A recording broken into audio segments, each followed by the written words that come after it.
This is a build guide for the infinite damage solo carry V4 build.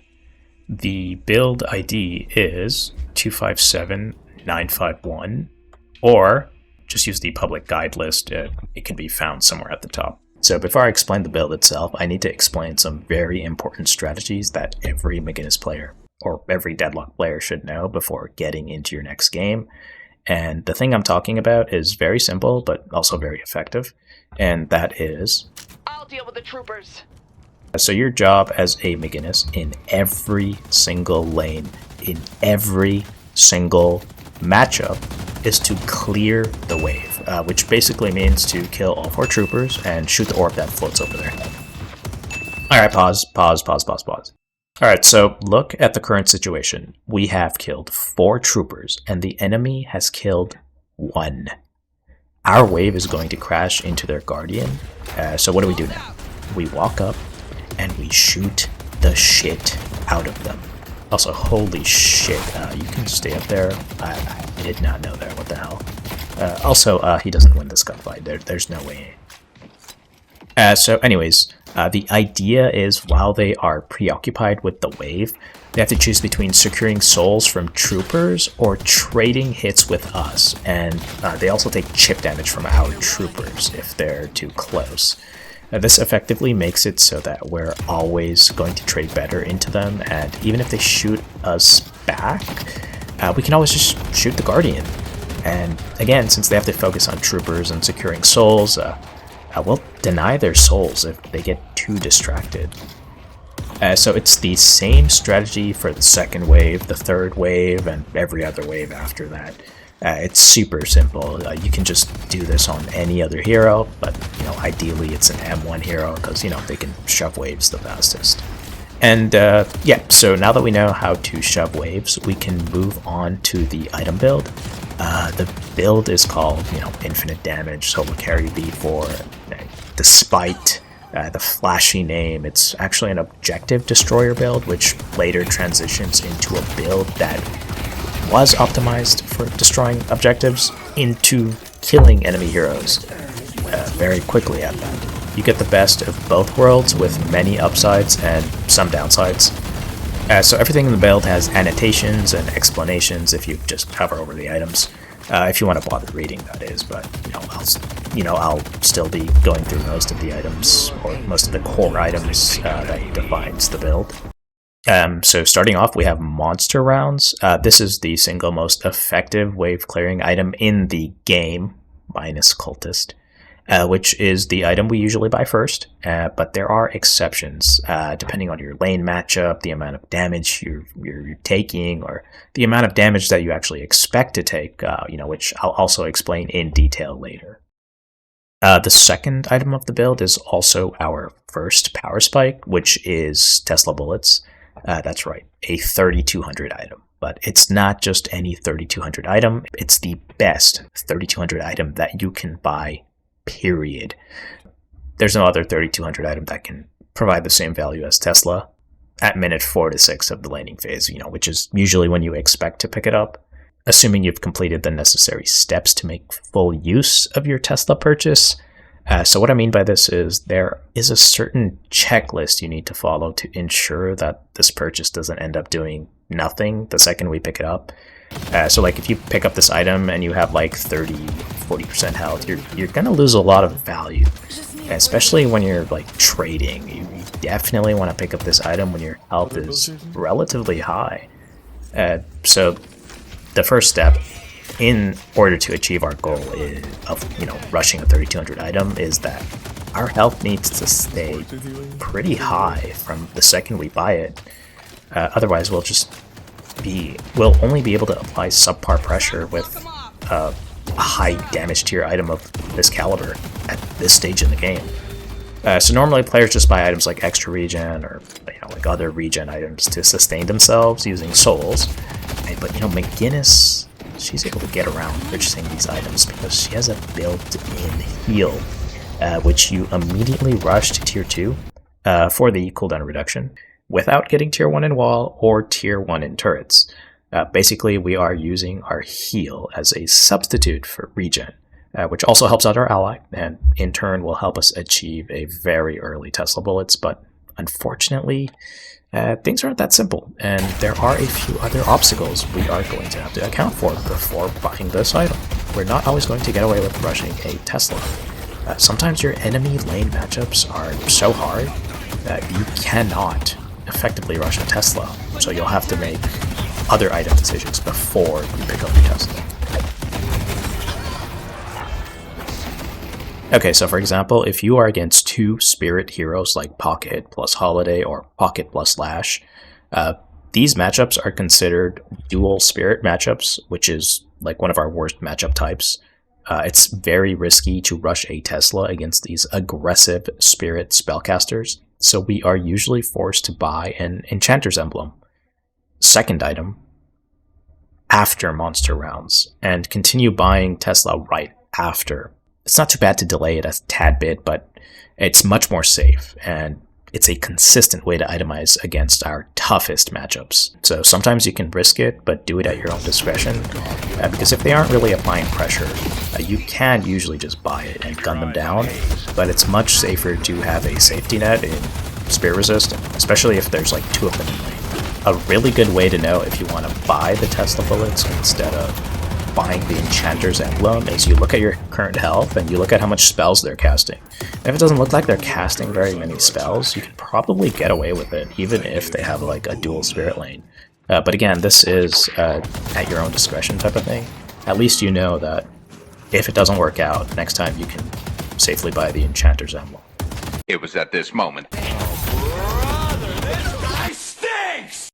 The second example is that if you are against two gun heroes, like Haze plus Wraith or Haze plus Ivy, the matchup is not too bad for us since we can kind of handle two gun heroes with just our Healing Spectre, which is usually enough to just rush Tesla bullets. But on rare occasions, you will meet ultra aggressive Haze, Wraiths, or Ivies, and they do nothing but shoot bullets at you. So if you notice this pattern of super high aggression, forget monster rounds, just rush a bullet vest. You not only reduce the damage both of them are dealing to you, you can also trade against these two much more effectively since a majority of your damage is just reduced because, you know, they're both gun heroes.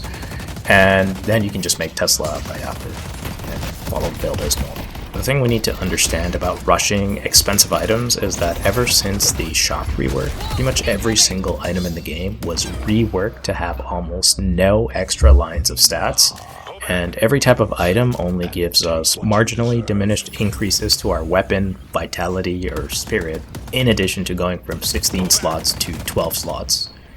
So this effectively makes it so that not only do we need to be very careful about our item choices, we also need to make the most efficient item choices as possible while not compromising our laning and mid-game with only defensive items or only offensive items. But since McGinnis is naturally one of the tankier characters in the game, we can afford to buy Tesla second more often than not, which in turn accelerates not only our laning phase, but also our early game and mid game.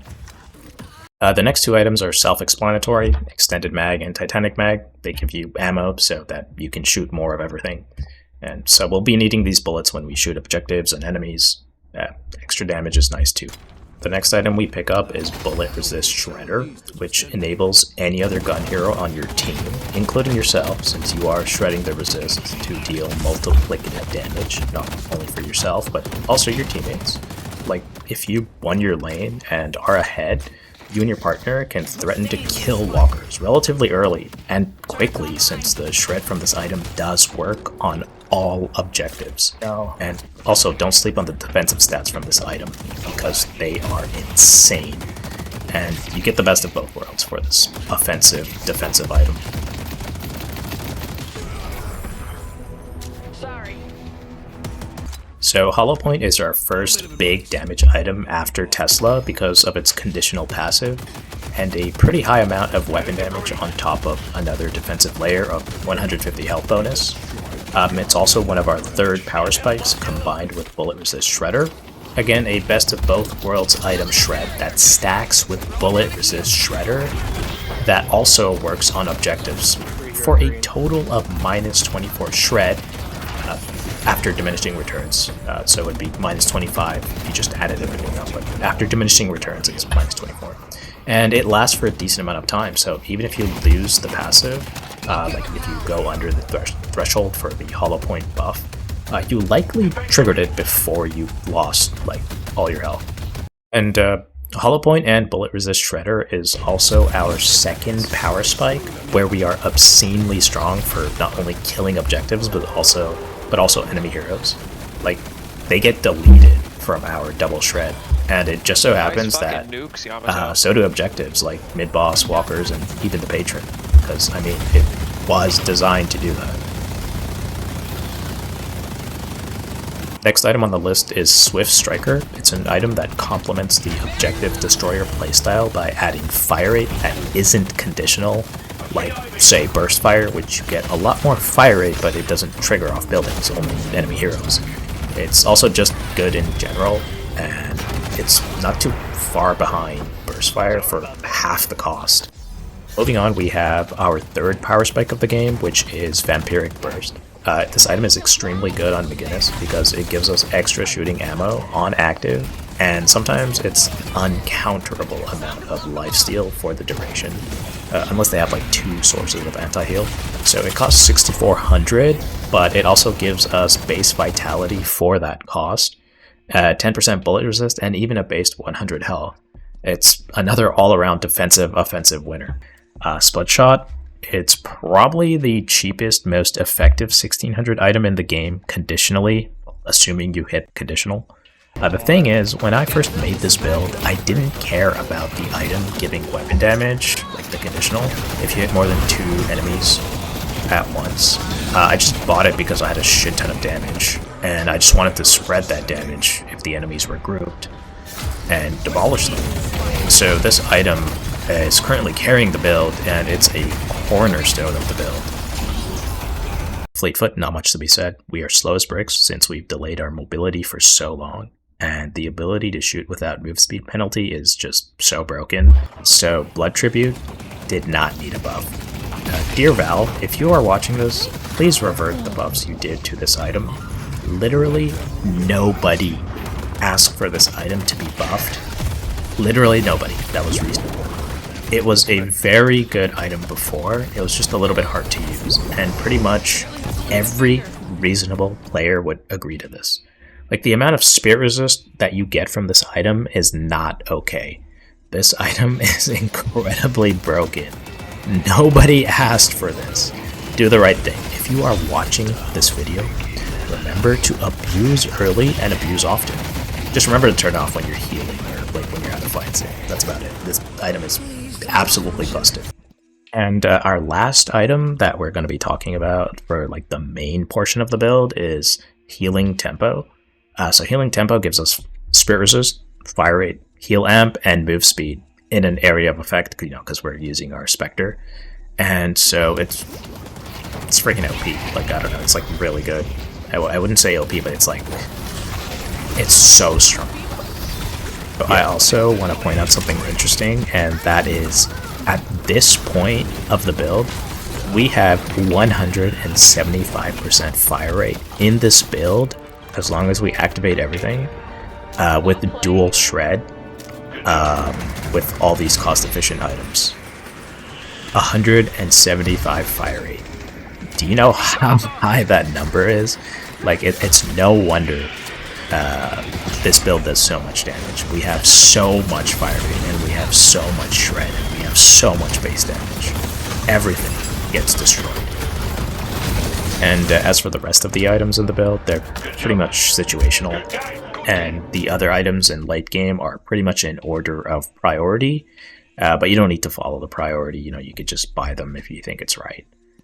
Also, the anti-heal section is something you'll need to buy for yourself, and I won't baby you on it. You'll have to figure that out, at least, for yourself. It shouldn't be too hard. Like, if someone's healing too much, you buy the anti-heal. You learn for next time, you know. Before closing out the video, I'm going to leave a few tips, a few important tips I recommend you watch.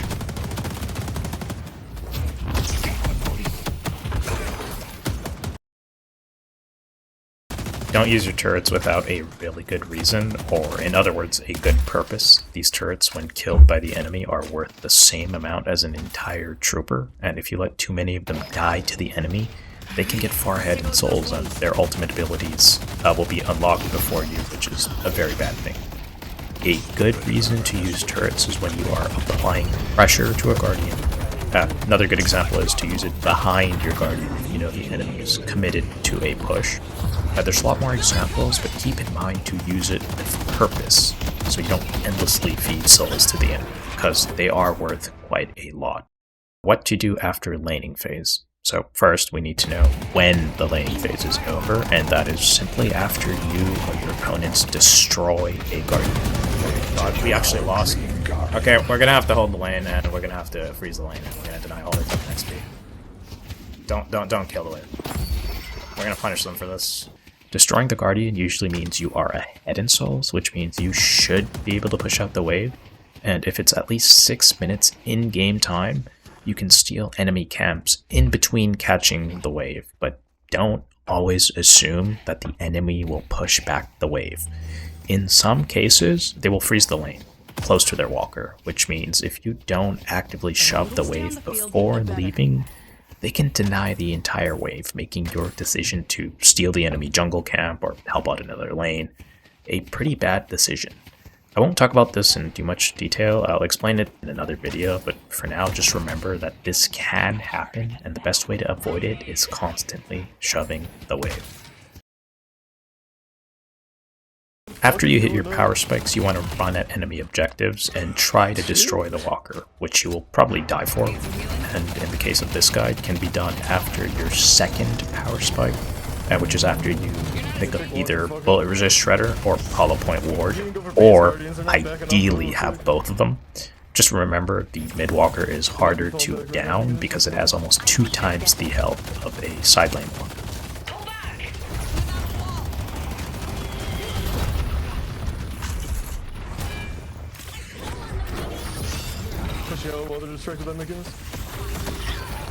The third power spike is when you pick up Vampiric Burst. Vamp Burst can be used to fight enemies, especially if you have Split Shot for spread and Fleet Foot for mobility.